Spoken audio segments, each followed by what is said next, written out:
Blog Talk Radio.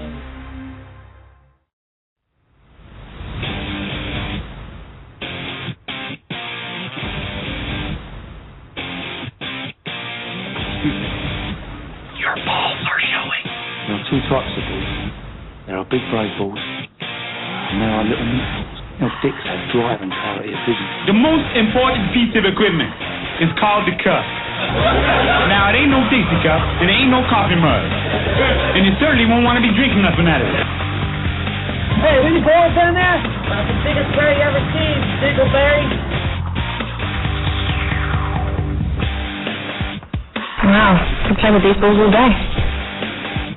Well, it's my balls and my word, and I don't break them for no one. He's one of those guys who will get penetration.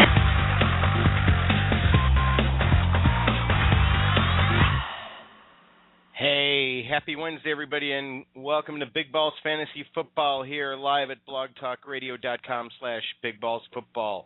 I'm your host, Greg REIFSTECK, the Beast of the Beauty and the Beast of Fantasy Football. Week 2 is done, and JENILEE and I are going to review for you backwards week. That's what I'm calling this week because you had all the divisional matchups, and we all know what that means. The players that play in those games are fantasy poison. You can call in or listen to us live at 646-716-7132. Go ahead, text your friends. Tell them to call on in. We will answer your fantasy football questions live on the air. Did you get Manning last week? Now, not by Peyton Manning, but this week you got Manninged, I know this is confusing, by Aaron Rodgers, who got 4 touchdowns on Sunday. We're going to talk about his performance and the fantasy managers that had to play catch-up after they were playing against him. We're also going to discuss the future matchups this week and why we feel this week's, after last week's struggles being backwards week, this week is just going to be a fantasy bonanza with some of the matchups you have going.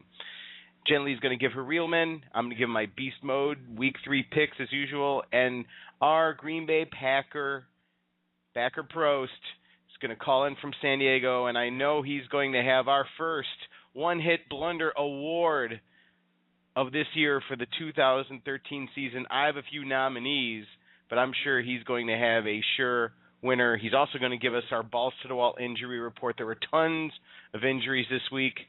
Cash, our Lone Star correspondent, is going to call in with unorthodox picks in his gambles of the week. And don't forget, you can hear more Week 3 lineup picks, more different Week 3 lineup picks on our new videocast at youtube.com/BigBallsFootball. Our new show will be up by the end of this show. We also have a sketch on there this week, the San Diego Chargers rebuilding diet. Chargers fans, you're definitely going to want to listen because Smash is going to tell you about the type of season she thinks is coming up ahead. You can also Facebook us at facebook.com/BigBallsFantasyFootball, and you can tweet us at BigBallsFBall. And, of course, the Graham Poobah of all websites, BigBallsFantasyFootball.com, takes you to everything. Damn, we just are everywhere you can think of. Hey, JENILEE, are you there? Yeah, I'm here. How's it going? Fun week of football Good. this week, huh? Yeah, absolutely. Happy Wednesday. Happy Wednesday indeed. So, I know there's one big bit of news, and I'll let you break it since I know you know the same details everybody else does. A rare trade in the middle of not even the middle, but the beginning of the NFL football season. You want to fill us in? Yes, I'm pretty shocked about this one, but the Cleveland Browns traded Trent Richardson to the Indianapolis Colts for a first-round draft pick in 2014. Insane. Yeah, I know. I mean, are they looking for another quarterback because they're having problems at the quarterback position? Why? They obviously want the draft pick, but I agree with you. Why do you give away your one star player, like sure star player on your team? Yeah, I mean, he is the best player they have, and, it's really sad for Browns fans because as bad as the start of the season went with him there, I have no idea how bad it's going to get without him there. But Colts fans, I'm sure, are dancing in the streets because, the one thing the Colts are missing was a running game. So now they have it. And, you're not going to stack 8 in the box with Andrew Luck back there at quarterback. No. They're going to be a completely changed team now. Of course, it'll take Trent Little, a few weeks to get used to a different offense. In fact, maybe 2-3 weeks. But once he gets used to that, he's going to be better than Vic Ballard was, for crying out loud. We know that. So that's the big fantasy news this week. But we had some pretty pain-in-the-ass games this week, didn't we, JENILEE? Maybe you want to start us off with a few of your fantasy struggles this week from what I like to call Fantasy Poison, the divisional matchup. Yeah, absolutely. I struggled with Reggie Bush because of that helmet to the knee. So he went out and didn't really give me points. And then Larry Fitzgerald had a terrible game. So it was just a tough week, I think, overall for a lot of the star players. Even if they weren't in divisional matchups, some of them just were not playing as expected, and then you get players that are, beasting out a little bit, and they're players that are on the waiver wire. Yeah, definitely. You got to take it. I agree with you. There were some players that weren't in the kind of matchups we're going to talk about, but you had like Stevan Ridley. That was a matchup situation, but that is a situation where the Patriots are just struggling on all fronts, and Ridley's doing badly. You have Arian Foster doing badly. We talk about this on the video cast, and you should go watch it this week when it goes up, because we're going to tell you which ones we would drop, which ones we would trade, and which ones we would bench. But generally, I thought a few of the backwards week matchups, when I know any team that goes into Seattle isn't going to beat their defense, but not get quite beaten as bad as we saw the Niners get their ass kicked. Kaepernick, nothing. The running game, Frank Gore, nothing. We had a few injuries in that game. Just horrible play by the Niners, and I got my ass kicked on both fronts there. And then we had the Bengals and Pittsburgh that started out as an interesting game and then just turned into a total lull. And A.J. Green, who I predicted would do well, did not do well. And Andy Dalton has kind of come to a grinding halt with his inconsistency in passing. So division games just suck. Yeah, they're tough because the teams know each other, and a lot of veterans, have played on the same team for a little while. So there's just, so much familiarity there that those division matchups are very, very tough. There were a lot of division games this past week as well. The Ravens and the Browns, the Titans and the Texans. You can go Our team and the Vikings, Saints and Tampa Bay, and of course us and the Vikings, which was a rock'em sock'em robot match all the way to the end, and I'll get to Jay Cutler in a moment. But I benched Frank Gore because of the fact that San Francisco was playing in Seattle, and Seattle's defense is just so good, and that stadium's so hard to play in. So that's a star player I would normally be starting, but he was on my bench. You were smarter than me. So I know we usually let you do your segment, ladies first, but we actually have the man of the hour who will.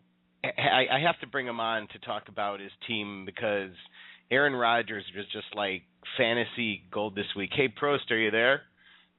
Yes, I am. How's it going? Hey, real good. I'm sure you're smiling from ear. Oh yeah. I mean, it was It was D.C., and it was funny. So I was at the VFW Club watching the game. That's such a cool thing. Everybody knows everybody.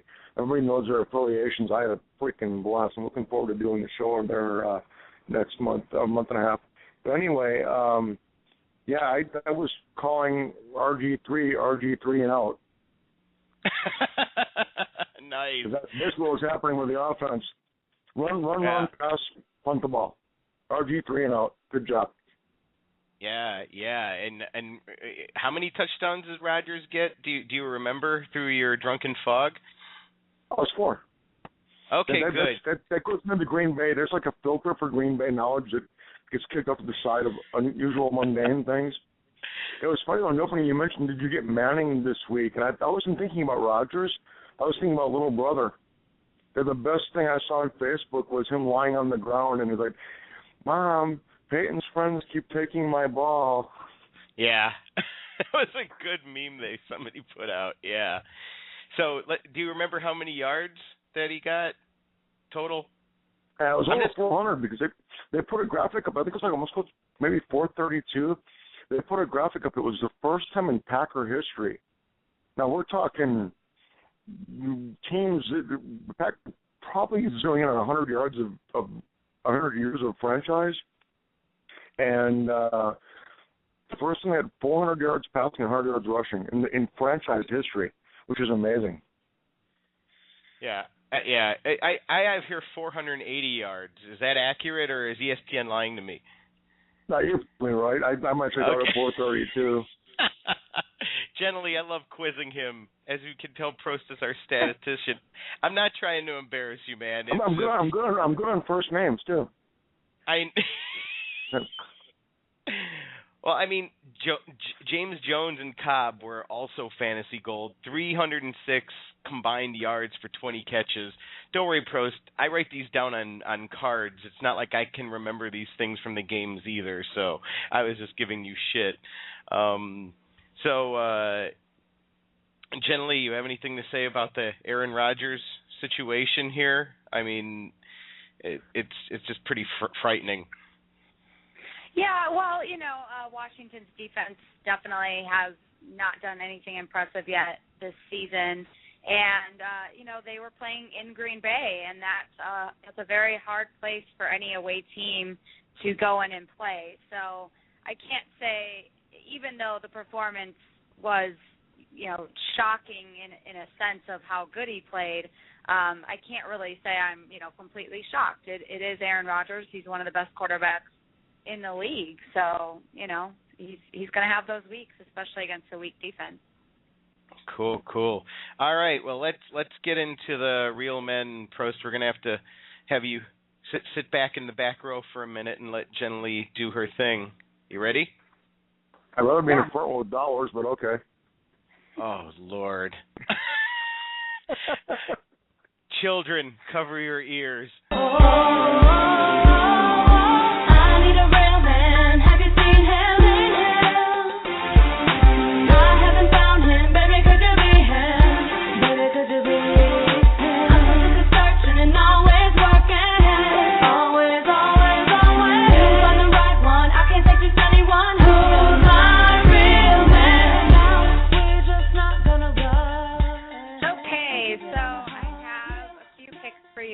This week, and I have some different ones on the show, so of course you'll have to go watch the show and get even more picks.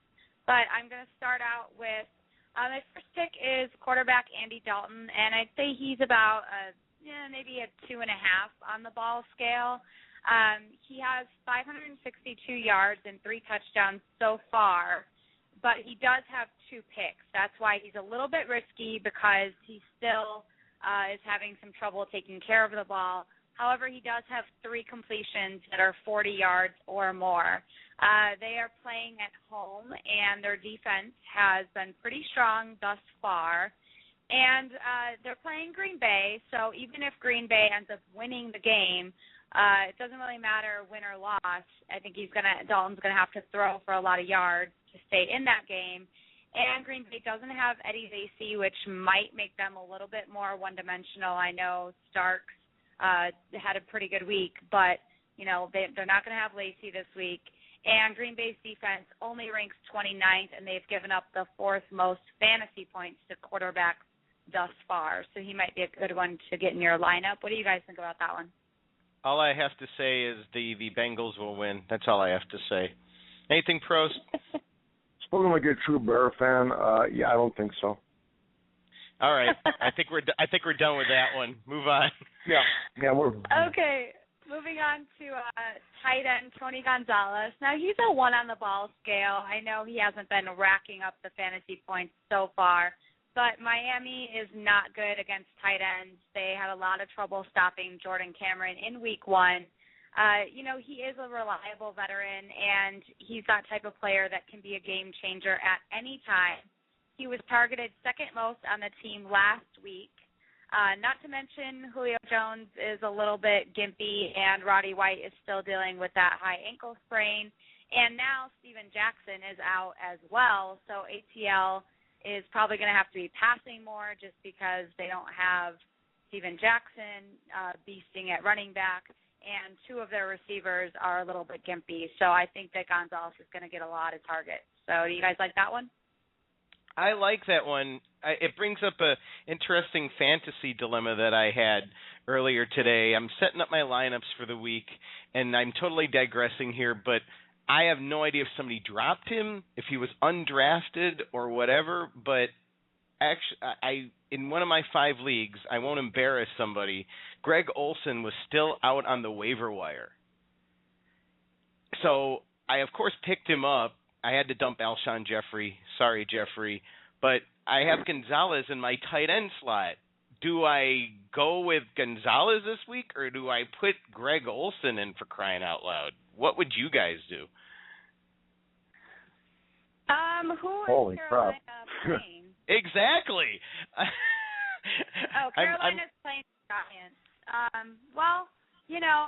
don't know. I think I would probably go with Gonzalez only because Carolina, their offense is just having a lot of issues. I know Olsen does get the ball there a lot, but at least we know Atlanta can score points. So yeah, I'm going to keep him, but I was sitting there with this dilemma. I mean, wow, are you kidding me? What a good Sophie's choice to have, for crying out loud. Anyway, I digress. What's your 3rd pick? My 3rd pick is running back Doug Martin, and he's a 2 on the ball scale.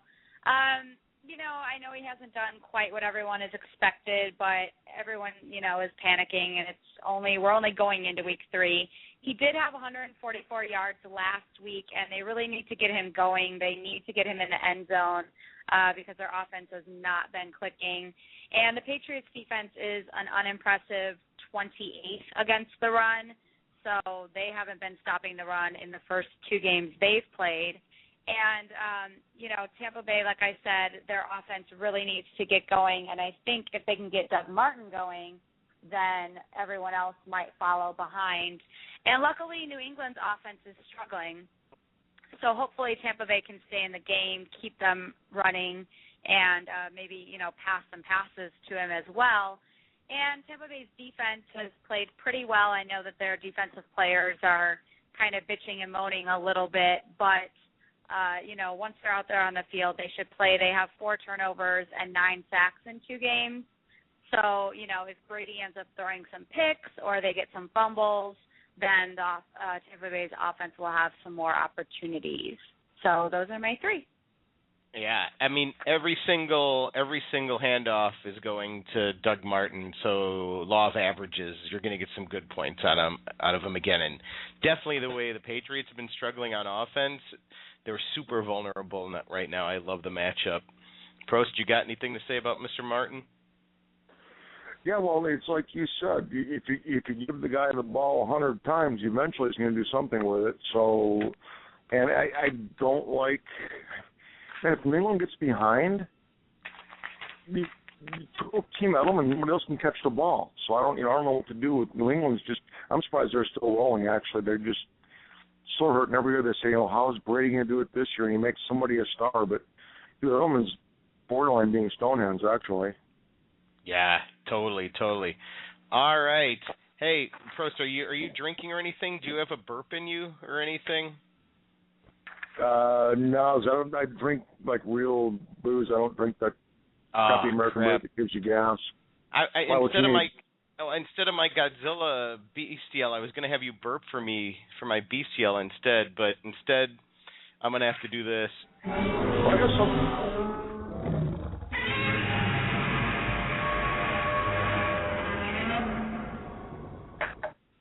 What do you have? Something else.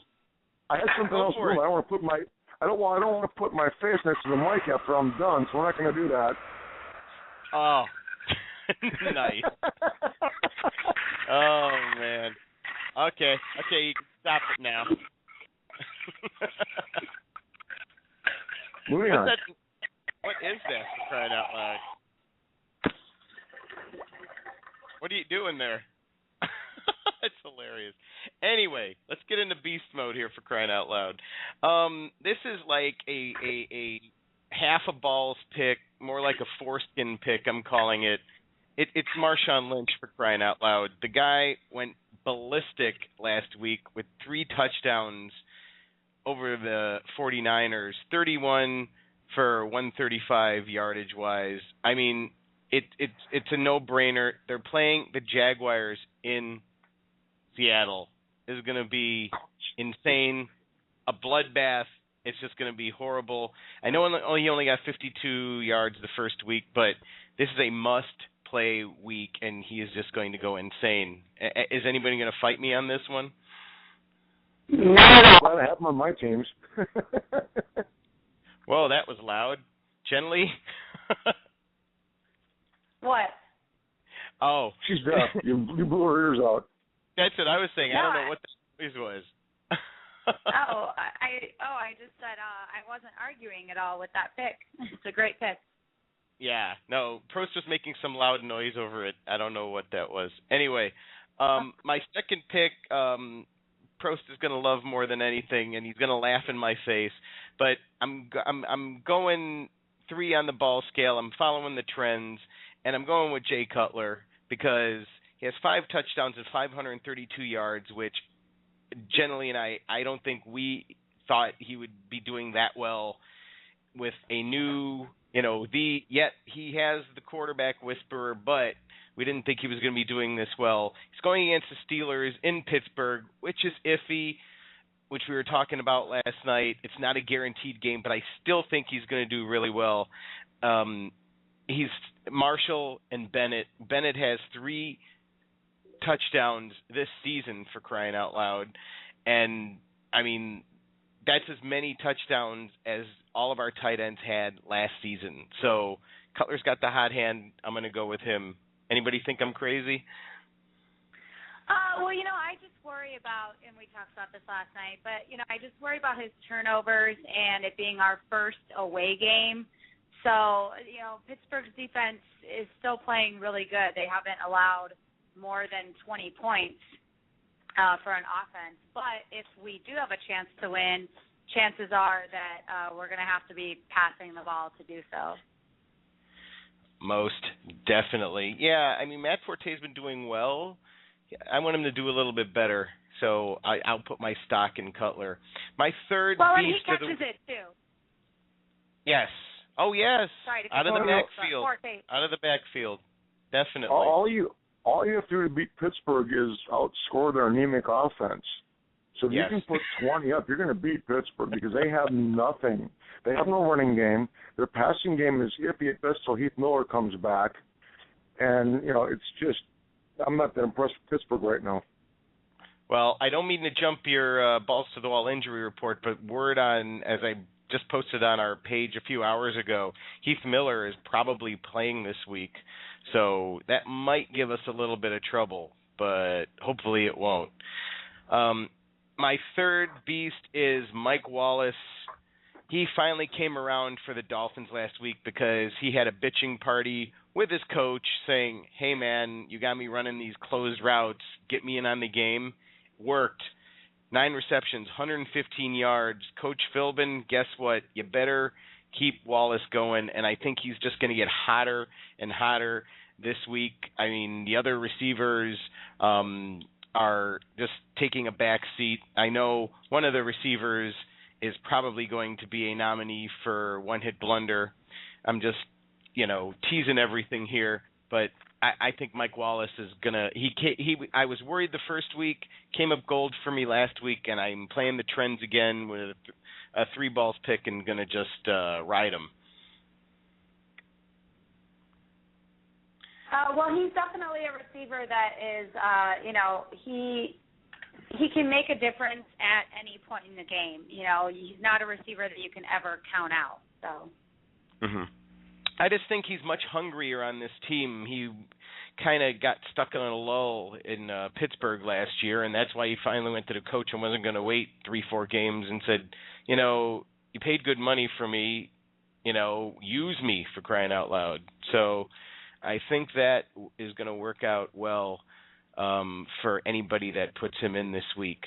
So. Well, and Atlanta's defense isn't that, they're not that amazing. So I think, it's a good pick for the match. Definitely. Thank you for that. So, Prost, are you ready with your first 2013 one-hit blunder of the year? Yes, I am. And it may come with surprises some people, but here we go. I need to write my own song? Sure. Okay. Maybe next time. I know you're talking about Mr. Hartline, who is a past Ogletree winner, but I still see him as being a viable number 2 in Miami. I didn't see his numbers drop off. He's getting the looks, which is most of what counts in fantasy football. So running through who I had lined up and started the season, Julius Thomas, tight end for Denver. Didn't trust him, but even though his numbers dropped this week, he had more catches, half the yards, half the touchdowns, 47 yards, 1 TD. But he had 9 looks. So his looks are up. In a PPR league, looks are everything. Guy catches the ball, he's golden. Eddie Boyle was the Kevin Ogletree. He defined the moment. Comes off 3 catches, 24 yards, 2 touchdowns week 1. Week 2, he's on the bench. All of a sudden, Malcolm Floyd gets his neck shoved down towards his backside area. And off the bench he comes for 7 catches, 90 yards, and 3 touchdowns. There's rumors that Malcolm Floyd, he's ready to play, and there's other rumors that say he's going to retire. They're debating the whole neck thing. But definitely, Royal went from one-hit blunder to must-have on your lineup. Another nominee is the Redskins wide receiver Leonard Hankerson. 5 of 82 touchdowns week 1 with 7 looks. Playing from behind against my beloved Packers, he was 3 for 35 with 3 looks. This guy almost got the award. However, and here's why fantasy varies over where your heart rolls, my one-hit blunder this week, James Starks, Green Bay running back, the waiver wire wonderkind, okay? Everyone's picking him up. Let me explain something to you. Lacey had a concussion. He's out for at least a week. Packers have a bye week 4. So you picked up James Starks, who's going to run against the Cincinnati defense, and Green Bay had not had a 100-yard rusher since 2010. Any guesses who was in the backfield in 2010, 2011, besides Cedric Benson? Yeah, James Starks. James Starks. He equaled his he's had 1 touchdown a year in 2010, 2011, and now the 2012-13 season starting up. He's equaled his performance. That he's maxed on touchdowns. Cincinnati, if you watch the game, has got a rude interior. I'm hoping they keep, line keeps Rodgers on his feet, let alone have a running game going. And then you go to a bye and Lacey's back. So if you pick up James Starks, you probably wasted your time. He is the one-hit blunder. Well, he's going to be a future one-hit blunder. That's what you're predicting. Yes. So we're going to have to see if you're right. Yeah, if you want to go with a current, the winner of the week, if you want to go with it, would be back to Leonard Hankerson from Washington. Anytime your team's playing from behind and throwing like there's no tomorrow, and you get 3 looks and you get 35 yards on your 3 catches, when the entire second half they're doing nothing but throwing, yeah, he would definitely be the winner in that case. I'm predicting James Starks to be he's the player you don't want to have in your lineup. I like it. So, moving on, let's get into the injuries this week. Dude, there were so many with so many key players that I know you could give like a laundry list, but why don't you give us 3 or 4 of the key ones that are going to have impacts in fantasy this week? Well, you know what I'm going to roll through is, like you said, the key ones. The guys that are probable and questionable that didn't practice today, like Des Bryant, who's a little nicked up. You know what? He didn't practice. It's life. They'll be out there on the field Monday. If you see a Q next to their name, they're in. A P, they're probably in. That's what they call it, probable. I can look at those people. They're insignificant to me. Steven Jackson, if he's on your roster, they're saying 2 to 4 weeks with his injury. Well, guess what? Their bye week is week 6. So I anticipate that he will be sitting until week 7. You're not going to have Steven Jackson for the next month. Let's leave it at that. We'll know the Eddie Lacy thing. He's going to be back after their bye. Insignificant, actually. Reggie Bush, he's the one I'm sitting on the fence and I have him in my lineup. He's my PPR guy as a running back. Got nicked up again. And last week the coach was like, oh, he can flip through it. It's no big deal. He got hit on the knee with a helmet. MRIs proved fine. He seems to be okay. But he keeps getting these little annoying, knock me out of the game for a few play injuries. So I'm concerned he's not going to make it till their week 9 bye. They do have the Redskins this week, though. My best advice on Reggie Bush, I got to think he's going to play. But if you've got Mikael LaShore or someone backing up Bush in Detroit, you're going against the Redskins. Dude, if he's not getting active, put the backman immediately against the Redskins. My other concern that I'm looking at was Ray Rice. They're playing down his big season he's had fantasy-wise so far anyway with that hip flexor that he got. They're calling him day-to-day. If you noticed, he did it when he planted and went around the corner. He was untouched. It's one of those, ACL blown out, non-contact injuries. So I'm a little bit concerned about him. I'm afraid the team is playing it down. Hopefully he'll prove me wrong because he's my running back, but if not, I'd have Bernard Pierce stashed on my bench. Listen to the show on Sunday morning, see what Greg's got for you, and be ready to swap Pierce out for Rice. Honestly, I don't see him going on Sunday. We'll see what happens. Yeah, I mean, those are the big ones of the week, especially Ray Rice, and he's going to drive people crazy because they're calling him the dreaded, I know JENILEE loves this term with me, game time decision. And that's always a nightmare because everybody, including me, because I have him, went and grabbed Pierce. So we're going to be sitting there, not especially that they have the good old app on our phone. We're just going to be sitting there waiting and agonizing till right before that game, and we're going to have to hit the button quick to see who the hell we're going to put in. And, I mean, yeah. And like I was saying, Reggie Bush, you saw him. He jumped over the dude, popped in the knee with a helmet, went down, hobbled off the field. You're like, oh, that looks bad. But it's an obvious contact bruise. Okay, there's no structural damage. Thank goodness for him. A little bit of ice, a little bit of rest. You'll be good. Do the little therapy thing. The NFL works magic with all these high-tech medical devices. When you see a guy cut and go into obvious pain and grab his hip and just press on because he's got the freaking ball in his hand, and then he's done. I don't like the non-contact injuries scare me. I just don't trust them. Yeah, definitely. Okay, I see our Lone Star correspondent in the queue here, and he never lets me play his theme, so I'm at least going to play a little bit of it for crying out loud.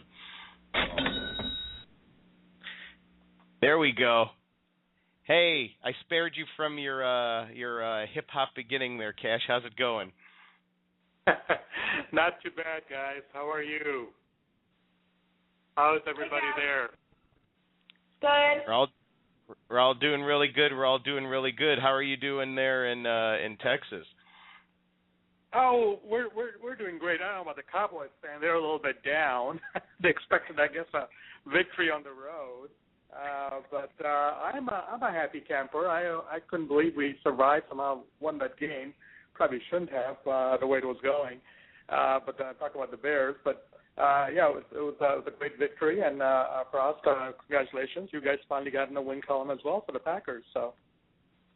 Well, thank you. And you're we don't congratulate them. Can be, dude, you know. Hey, even a Bears fan recognizes good football. Okay, thank you, Cash. I do appreciate you. Some of our hosts are not quite as gracious.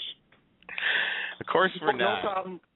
Yeah, definitely. You know, the fact is, you know, if you want to be the best, you got to be the best or one of the best. And I think, you know, I think the Bears are the challenge this year. I think there's going to be great games going on between the Packers and the Bears. Oh, dude, they always are. They go back for 80, 90 years. They're always great games. That's correct. I totally agree. Yeah, but if you were, Cash, if you were with JENILEE and I over at Tin Horn Flats in Burbank and would have the general mood in the third quarter there, JENILEE, how would you describe the general mood all of us were in? Well, I mean, I think the whole game, everyone was nervous. You know, there wasn't a whole lot of cheering going on. It was just everyone on the edge of their seat thinking, you know, how did we get ourselves in this position when we should have had 30 points by halftime? You know, it was just unexcusable mistake. Yeah. Jay Cutler, you know, kicking his own fumble out from underneath him, you know, whatever. Anyway. So, Cash, do you have your gambles of the week this week? I do. I am, you know, as I have one of my leagues, I'm definitely been not the one that we're in, but another league I'm looking for receivers. So I was a little bit focused on that, and certainly a name, Nate Burleson, comes to my mind. You know, there's been a lot, especially a lot of focus last weekend, definitely, as well as with Kelvin Johnson getting a couple of big touchdowns, having a big game. And I think what's going to happen, team's going to overload. And, you know, Nate Burleson's very sneaky. He doesn't show up in the stats every weekend, but I think this is the weekend he will. I think he'll do really well. I think he'll get, you know, maybe as much as a half a dozen catches. I think he'll get I think he'll get 100 yards. I'm pretty confident about that. At least one TD. So that's my prediction on Nate Burleson. Jeez, can we bank on that? You can bank on that. It comes from me. Catch time. All right, there we go. Now we got our system down. Okay, Cash, what's our second one? You know, this one, it's maybe a little bit of a reach. You know, with Steven Jackson out of the lineup for maybe a couple of weeks in Atlanta, I think they have a bye week coming up as well, but not this weekend. So starting, it'll probably be, you know, Jacques Rogers. And he'll get a lot of touches, but certainly Snelling may end up picking up some of the goal line carries. So I still think it will be, you know, maybe probably a high-scoring affair, and Rogers should do well at least. So if you need somebody for this weekend, this week coming up, week 3, go with Rogers. And I think you can bank on that. I like Snelling more, but I mean, I'm with you. You're either going to get the yards out of Rogers or you're going to get the goal line steals out of Snelling. So that's it. Snelling's a goal line sniper. Yep. So give us your third one. The third one is Josh Gordon. He's been, you know, we've kind of not have heard his name a little while, actually, because he's been on suspension for the first 2 weeks to start with. But you know they've of course been having a little bit of changes out there in Cleveland, changing quarterback and as well as a major running back change out there as well too. From just what we learned from a couple hours ago. But you know the new tight end there has made great connections there, and I think it's going to make the quarterback job even easier with Josh Gordon in the lineup. So. You know, expect him to be ready to go. And, you know, I mean, Cleveland's not necessarily high-powered, but if you need a receiver, this is maybe one place to look if he's available. Most definitely. JENILEE, are of course a member of our Big Balls family, now the director of our video cast. Trey, what does he think of Josh Gordon? You know, well, he he likes him a lot because he is their number one receiver. But, it's just a question of, who's throwing them the ball. So I think that's just hard because of their quarterback situation. Yeah. Well, I mean, there are fans of him out there. That's for sure. So, we have about 20 minutes left, and let's get into this. Good evening. For your information tonight. Anybody have any FYIs they want to throw out there since we have our full committee here this week? I can start us off. FYI, Pittsburgh's offensive line is just absolutely pathetic. You poor Pittsburgh fans, you guys are not going to be scoring a lot this season, and if you're not careful, Big Ben is going to be hurt again. I like that one. I will jump on a defense, but in a positive way. FYI, New York Jets defense, congratulations. You pretty much almost were this close to being the Luke Skywalker to Darth Vader. You were that close.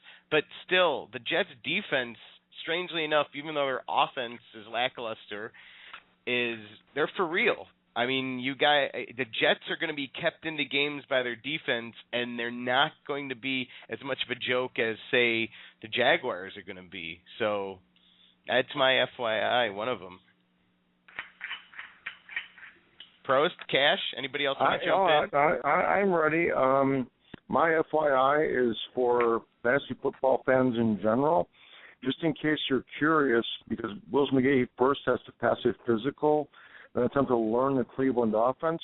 Your running backs this weekend are named Chris Abganbanaya and Bobby Rainey.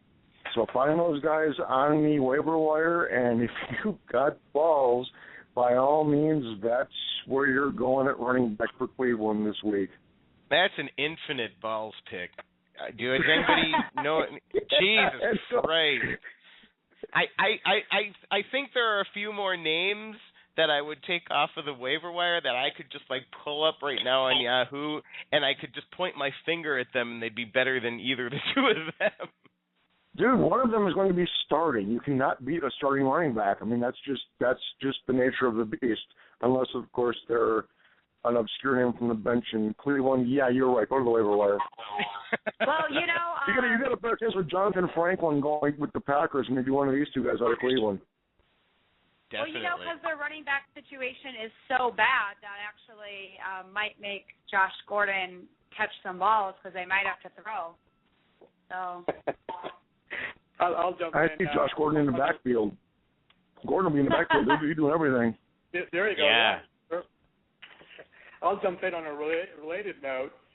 Those of you who were so excited that they were able to grab Ahmed Bradshaw last week because Big Ballard went down. Sorry, bad news. Check the news today because Trent Richardson is in, and now Bradshaw is now just second fiddle. Yeah. We started out with that story, Cash, and what's your take on that? Why the hell it boggled gently in my mind as to why they would give away Richardson at this point in the season. Is it that their quarterback situation is so bad that they're just hoping to get a good draft pick, quarterback? What do you think? Well, there's a couple of ways to look at it. It ties in a little bit to their start. I mean, that team likely wasn't going to be a playoff team, maybe do better a little bit. The quarterback changed to Hoyer. And there was, a little bit of a sense that perhaps Richardson wasn't the right fit for that offense. I'm not sure about that. But where they may be going with that, but I don't necessarily have a problem with the trade. Well, what I would have wanted was maybe another draft pick, at least, or something to that effect, and I'm sure Indy probably would have obliged. It's a very smart trade for Indy. But I think that, they may be going, it's a very strong quarterback class next year. We're talking about McCarron, possibly Johnny Manziel, and Bridgewater as well, and that's some of the names out there. So they could be making a play for that. They could be making a play for one of those three, and they want to be there with the right amount of draft pick to, they don't have the first pick, maybe trade up to grab the quarterback they want, the player they want. That's a really good point, but I'll follow that just up with, after that awesome analysis, can anybody name the last good Cleveland quarterback? Bernie Kosar. Yeah, thank you very much. and if you're over a certain age, under a certain age, you don't even know who the hell that is. So that's how long it's been. And notice both people chimed in on that, for crying out loud. Does anybody have any shit the beds this week? I have one. All right. Do we want to hear the theme this week or not? We have time. Yeah, play the theme. Yay. Jesus Christ, yes, we have to play the theme. Shit the bed tonight. Doesn't know. Don't tell her that. You shit on my fucking bed. What the fuck? Shit the bed tonight. It's alright. She shit on my fucking bed. Yeah. Shit the bed tonight. I'm gonna do it, baby. I shit the bed tonight. Don't tell her lately. She just shit on my bed. I shit the bed tonight. Maybe. It's not wee. It's just proper shit. You know, Prost, if you want a theme so bad, I can use that as yours if you really want. I was actually thinking of recording a toilet flush and using that for the one-hit blunders. That's what's happening to your team, is you're just going to get flushed on the toilet if you pick these guys up off the waiver wire, but we'll talk later. Everybody, please, God, pray that Prost can't figure out how to purchase an MP3 recorder. That's my public service announcement this week. All right, JENILEE, after all that suspense, what's your shit the bed? The Eagles' defense shit the bed completely. When you make Rivers look like a quarterback god, something terrible happened. I don't know how the Eagles are going to make it through the season, even though their offense is scoring. Their defense can't stop anything. I'm totally with that on the shit the bed. Anybody else have any others before I jump in with mine? I got one, but that was a knock on Phillies. If their offense goes 3 and out, their defense is going to be in that fast-paced offense on the field, so they're going to get worn out and they're going to get killed. So that's the downside of that fast-paced offense. My shit the bed, I threw up just an easy one. It was Cleveland. I figured what happened was it's very Brewer-esque, because you people out in L.A. know the Brewers sold their ace to the Dodgers mid-season. So I'm thinking they got a phone call from the Cleveland guy. Hey, you want some draft picks? You want to get a better team? You sell your best freaking guy now, and then you get draft choices later. So that was my shit the big one. Cleveland, what are you doing? Giving up so early in the season. But now that I reflect on it, look at the number of draft choices they have, the likelihood of having a decent team and actually getting a bad pick, they're going to score. They're looking at somebody.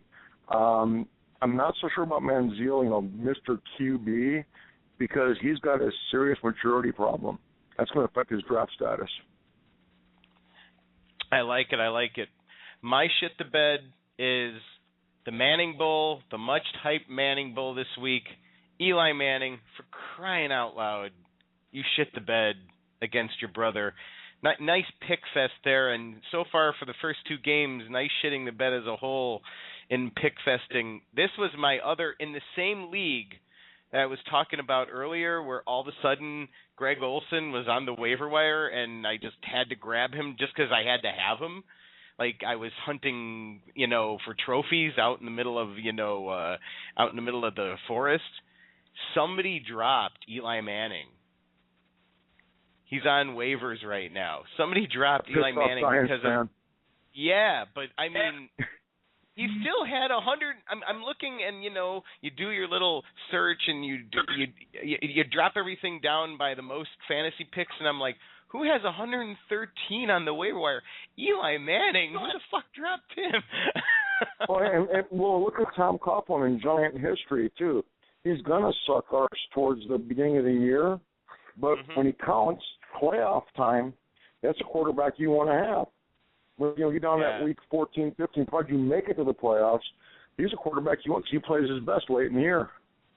Well, I mean, the only thing that's going to help the situation there and him being forced to throw the ball into bad situations is David Wilson getting his shit together. For crying out loud, you've been given the golden spot. We all chose you as the anointed one there, and you fumbled twice in the first game, and you've hardly gotten any yards. I mean, maybe Brandon Jacobs, but they need a running game, because if they have no running game, Eli Manning's just going to be sitting back there for dead. So he got a reprieve. Wilson fumbled the first game last year and was put to the bench, and he didn't see the field for 5 weeks. So he was able to fumble twice.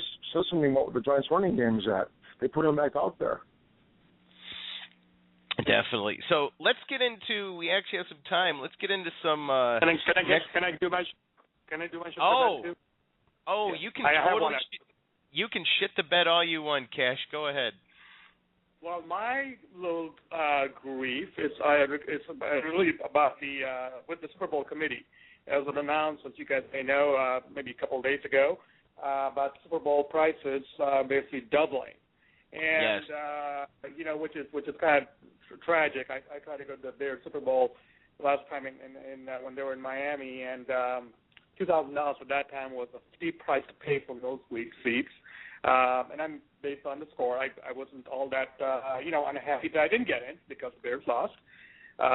But with them doubling and the real what really annoys me about all this, and I know people have different mixed feelings by it because I know it's a show and it's one of the most watched events in the world, et cetera, and we got to do this halftime show. But and PROST may agree with me on this, but places like Chicago and Green Bay deserve a Super Bowl, and that's where the football is meant to be played. I don't care what the temperature is. I don't care how much snow there is. I'd love to watch a Super Bowl be in the snow. One of the most widely watched games or memorable games is that from the Snow Bowl where regarding the Patriots, about that fumble or the not fumble that happened. So my should the bet is really against the Super Bowl committee for raising prices and not giving us a real game in real weather for real men. Hell yeah, a no fun league. You definitely shit the bed. I'm with you on that one. I couldn't believe I love how they put out their press release talking about, because it had to be a press release because every news outlet covered it the same way. We're going to jack the high ticket price up, like $2,000, but then there's still going to be, I think it was like 30 or 40% of the tickets are still affordable to the general public. Now, I know PROST can attest to this. Whatever happened? Do you know whatever happened to your fellow Packer backers that showed up at Dallas Stadium for the Super Bowl and were told they couldn't sit in their seats in the bleeds? I believe they were bought off, or that lawsuit is still pending. And the thing about the whole Super Bowl is, remember when I came out here to San Diego and had a Super Bowl, it was a disillusion to me. It was our first couple of years out here in SoCal. The Super Bowl is not a place where your average person goes and buys tickets. It's a corporate event. The only guys who have had tickets for the last 40 years, the guys are Visa sponsors. It's bloody near impossible. Unless your average person is a CEO of a small company in the town where it is, or you win some kind of bizarre raffle, you're not going to go to Ticketmaster and buy Super Bowl tickets. It just ain't going to happen if you're the average fan, because you just can't afford it. Unless this is your vacation of a lifetime. What I'm curious to see about Cash is what happens when the Super Bowl is played in New York. If the weather turns south and the ratings are there, because NFL is based on ratings and television, if bad weather brings ratings, you're going to have Super Bowl in Chicago. Long before because in Green Bay, you have hotel rooms 2 hours away in Milwaukee. I mean, there's not enough hotel space for Super Bowl in Green Bay. Chicago has the space. If New York is a ratings bonanza with bad weather, you'll see one in Chicago. Definitely. Yeah. So I just want to go around really quick, and JENILEE, I'll start with you. I want to just get some fantasy predictions here on a few of the games next week. The big hyped game is, of course, tomorrow night, and we have Vic playing against his former coach, Reed, there in Kansas City. What do you think, fantasy-wise? How do you think that's going to turn out? I actually think it's going to be a tough one fantasy-wise. Both teams are on the short week, which is never a good thing. And, again, probably LaShawn McCoy, Deshaun Jackson, might have good numbers, people like that. But I don't know, because Kansas City's defense has been playing really good, and the Eagles have not been up against a quality defense yet. So this is going to be their first time going up against a defense that is actually playing good so far in the season.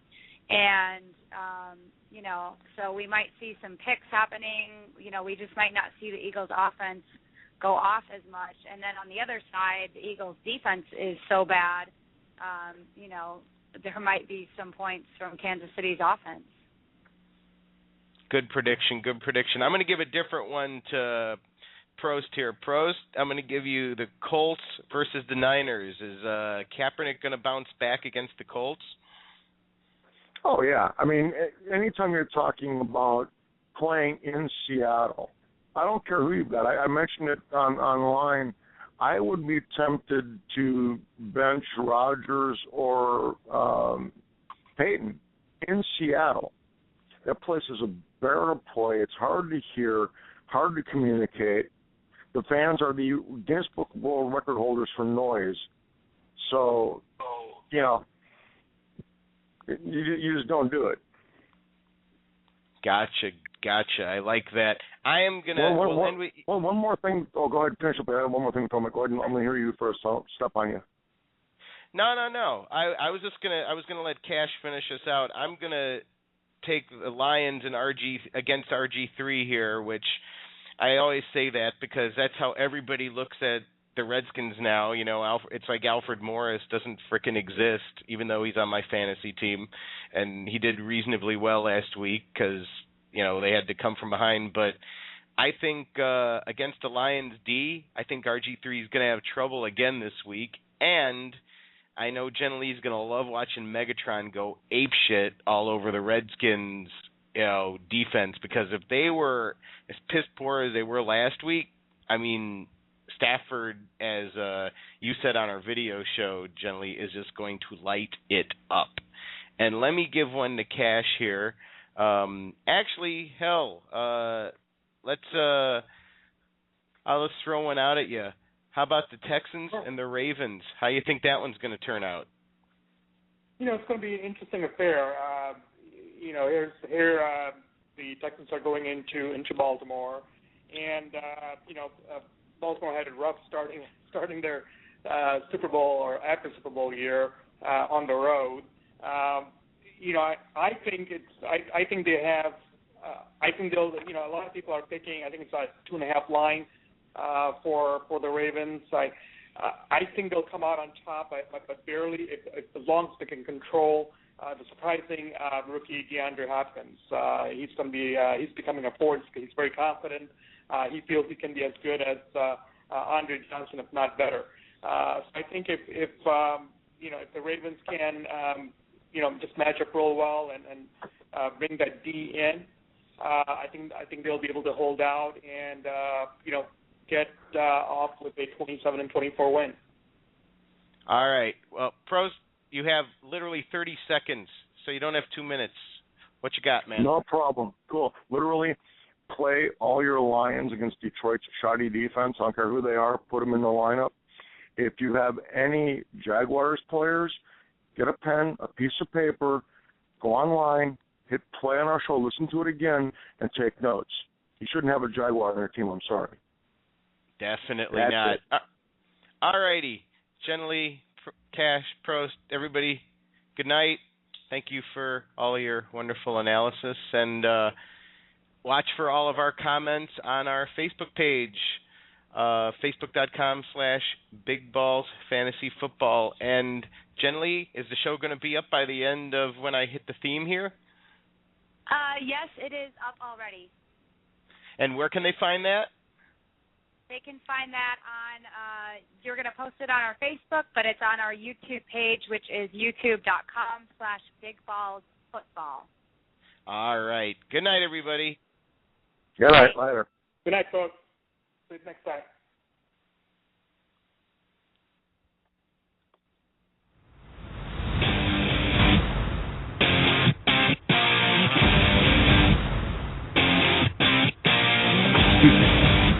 Your balls are showing.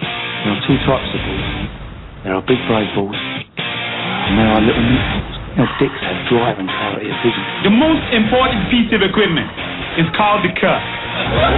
Now, it ain't no Dixie cup, and it ain't no coffee mug. And you certainly won't want to be drinking nothing out of it. Hey, are you boys down there? That's the biggest berry you ever seen, Dingleberry. Wow, I play with these balls all day.